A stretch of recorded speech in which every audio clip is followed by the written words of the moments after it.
simpler uniform than all the other soldiers behind me. And despite them wearing much fancier uniforms, we are all dressed to represent soldiers of the infantry that would have been stationed here at Fort Mackinac in the 1880s. And myself and the two soldiers to the right of me are all representing privates. So despite the difference in uniforms, we are all getting paid the same $13 a month pay. The difference is that the uniform that I'm wearing is the everyday dress soldiers would wear. So if you're doing chores around the fort, whether it be gardening, painting, or even firing your rifle, you'd be wearing this uniform. It's very simple. It's only got 5 buttons to keep clean on the front. And what war does it look like I'm coming from? Civil War, exactly. And we're representing the period 20 years after the Civil War. And so the Army found a uniform they liked, it was cheap, and they didn't have a good reason to change it. And so they did it. And so if you came up on, during the 1880s, this is the uniform soldiers would most likely be wearing. Because the uniform behind me is called a dress uniform. And those uniforms you only wear on very special occasions. You'll notice it has a longer coat, and it has a total of 23 buttons all over that you have to keep polished.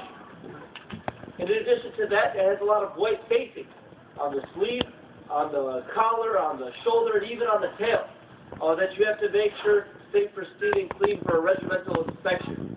And this is something you'd wear for a wedding or a funeral or a dress parade. And it's all topped off with a very impressive, shiny, spiked helmet. Now, if I hadn't told you we were American soldiers, what country might you think we were fighting for? German. German, very, very unanimous German. And specifically the Prussian army that was fighting for Germany at the time was known for these spiked helmets. And they were known as the best army in the world. And the U.S. at this time was far from it. So in order to look a little more professional, a little more imposing, we wore this spiked helmet just like the Prussian army did. However, this is not a weapon. It's pretty much a glorified top hat. And so just as you wouldn't charge down the battlefield with a top hat, you would not lower your head and charge down with these spiked helmets. You'd probably do more damage to yourself and the helmet than you would to your enemy. Because you would never wear that out to the battle. It's something you want to keep clean. You don't see soldiers going out into battle in tuxedos. They'd wear something plainer, just like this undress uniform. And of course, if they were going out to battle, they'd carry this rifle, which I'll allow Niall to tell you a little bit more about. All right. Now, these weapons that we are carrying for you, we're going to fire for you here this afternoon, are Springfield 45-70 rifles. These are first introduced in 1873, and they mark a very big step forward for the men of the infantry, because this is the very first breech-loading weapon that the United States Army would standard issue. So that means you're not going to be seeing us loading anything up here at the muzzle end. Everything happens right back here at the breech. All you have to do to load this weapon is pull back on this hammer and throw open that rising breech block. This allows you to insert a very modern-looking brass cartridge. It contains 70 grains of black powder, and it would be tipped with a .45 caliber lead bullet, which we've left off for some pretty obvious safety reasons today. Now that slides right down into the chamber. You close the breech back up, pull the hammer back a little bit more, and your rifle is then ready to fire. It's a very quick and easy loading process, especially compared to the old muzzle loaders, where you have to pour everything down the muzzle end and pack it in with a ramrod. A well-trained soldier armed with this rifle is expected to fire every 5 seconds. At the very least.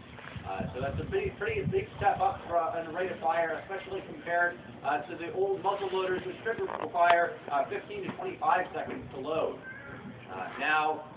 This is also an extremely accurate weapon. It's capable of hitting targets at up to 1,000 yards away, which is a very long distance. It's over a half mile, and even by modern standards, it's a pretty long shot. And it takes a lot of practice to actually achieve that kind of accuracy. The soldiers here at Fort Mackinac are required to go out on target ranges at least twice a week. And they were lucky enough here at Fort Mackinac to have a full 1,000-yard target range here on the island. So some of the soldiers discover that they actually very much enjoy shooting. They form a rifle team of some of the best shots here at the fort, and they actually go out and compete against other military bases and even civilian gun clubs. And eventually they become extremely skilled, and this fort earns something of a reputation for producing some of the best shots in the entire Army, because of how well they score in those competitions. Now, we are going to step back and fire our rifles for you this afternoon, but I do have to warn you all that they are extremely loud. You're going to see all of us using some foam earplugs here to protect our hearing. Now, this is obviously something the soldiers of the 1880s would not have had, but we know a little bit better today, and I would caution all of you to also take precautions to protect your hearing. If you've forgotten your foam earplugs today, you can use your fingertips, they'll work just as well. So with that, we are going to step back and fire. I hope you all enjoy. Squad, attention. Carry. Arms.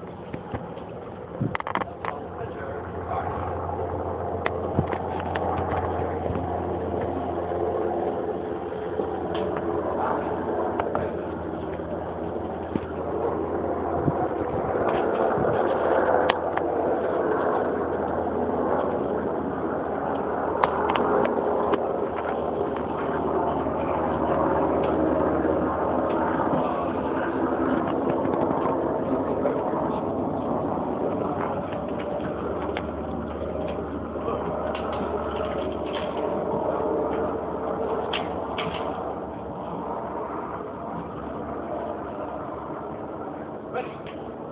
Stay. Fire.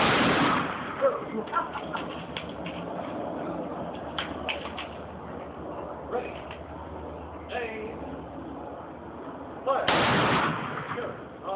It's got a kick to it. There's not even a bullet in it. Forward. March.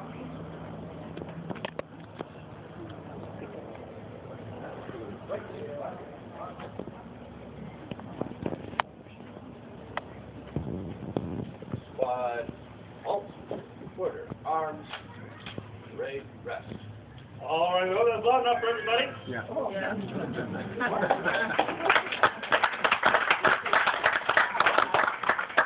right, thank you very much. It does conclude our rifle firing demonstration. If you have any questions for us, or would just like to come down and take a closer look at the rifles, all four of these are original. They're over 120 years old. Please feel free to come on down and talk to us while we're here. Because our next demonstration will be at 1 o'clock, all the way at the top of the stairs in the corner of the fort. It'll be a cannon firing. We'd love to have you in, but otherwise enjoy the rest of your afternoon here at the fort. Thank you.